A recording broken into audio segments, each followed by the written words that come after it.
time, we have defensive lineman Eddie Vesterinen.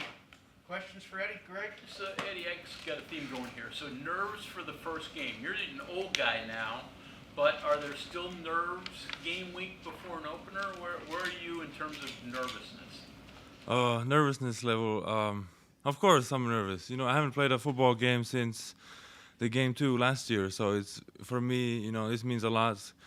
But we did have a kind of like a prep, like a game last week, kind of on Friday, where we ran out the entrance of the weight room, kind of like pretending like it's a real game, and that kind of helped me with nerves, and like emotions. But of course, there's a lot of nerves in the first game, and I'm really excited. I'm very excited about the opportunity to play. Are you typically a guy who's nervous before a first game, or are you pretty calm?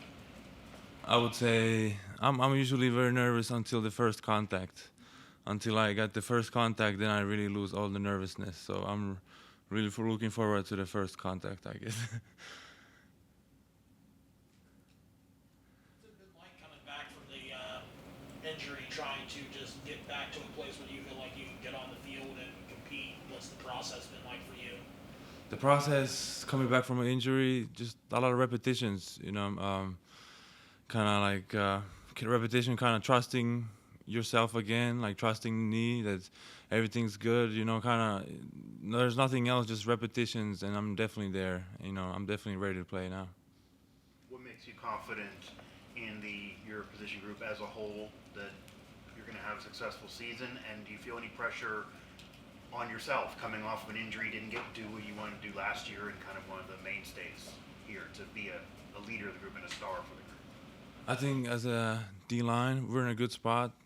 I would say the biggest thing is we're in a better shape than we've ever been because, of course, going against the jet tempo offense we have at practice, that definitely sets the D-line up for success later in the season because the game really slows down for us. And, we have great Coach Green, he really pushes us every day, and I'm really eager to see that our work behind the curtains will show, and then kind of like everybody will get to make plays. And we have a lot of players coming back: Hammond, Russell, Sonny, Nate, and great additions like Eddie Kelly. And from what I've seen, we're in a really good spot. For fans or anyone who's like, just how's this defense going to be different than what we saw on the field last year? What would you tell them to expect to be different? What I would say expect to be different, I would say, well, I don't want to go too much into detail of running play, but I would say players. There's a lot more football players in that defense. I would say people who really finish past the whistle, really don't give up, and with our great defensive coordinator, with his great mind, he has plays that he calls that puts us in a great position. So I'm really excited about our defense. Talk about coming back from injury. What's the hardest part of being injured during the year? It has to really grind on you. Yeah, of course. Last year it grinded on me whenever I was looking at the games. Let's say from a TV or later in the season when I got on the sideline, it was really not being able to be there when your team needs you, just when your teammates are running out the tunnel and you're not there. And, I learned a lot about myself during that time, and I think I've grown a lot since then. That I can always come back. There's nothing that can stop me. I can say that. There have been a few players here that came from overseas, a few in college football. Not many have stuck it out and reached the level and achieved as you have. You think about that about that, hey, this is kind of improbable that I came here and I did all of this? That's what I think every time I step on the field, when I'm in the locker room, that's all I think about. This is not something that people from back home do. This is there's only very few players that are ever from Finland that have got to do this, and I've really have nothing to lose because I'm already kind of the expectation, I've already kind of made the expectations. Like there's nothing much I can like lose. Like I can only keep going forward, and it's it's really fun. It's really fun. Bob's question about when you were injured, did you pick up any hobbies when you were downtime? Did you anything Americanized that maybe you weren't before? I mean, not very much hobbies other than playing video games. You playing video games now? Yeah, but I stopped playing it. I don't play it as much. But What were you playing when you were injured? Call of Duty, of course. You get better at that. Yeah, I did get the Prestige 7 on. But Eddie, on the band day on Friday, it seemed like your defensive line group seemed like a fun bunch of guys. You guys are all chirping, giving each other a hard time. Can you take us into that group a little bit and describe what you guys are all like and what it's like meeting your new teammates? For our D-line group, I would say our main star is Hammond Russell.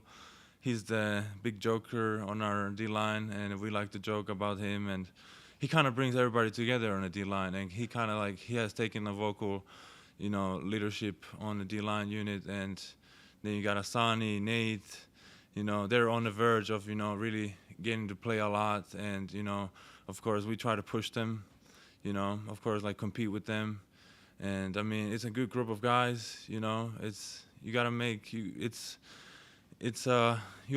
gotta enjoy the people you spend time with. So you've been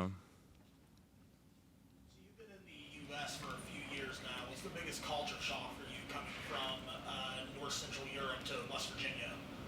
I mean, the biggest culture shock would have been, driving everywhere. I'm not used to driving.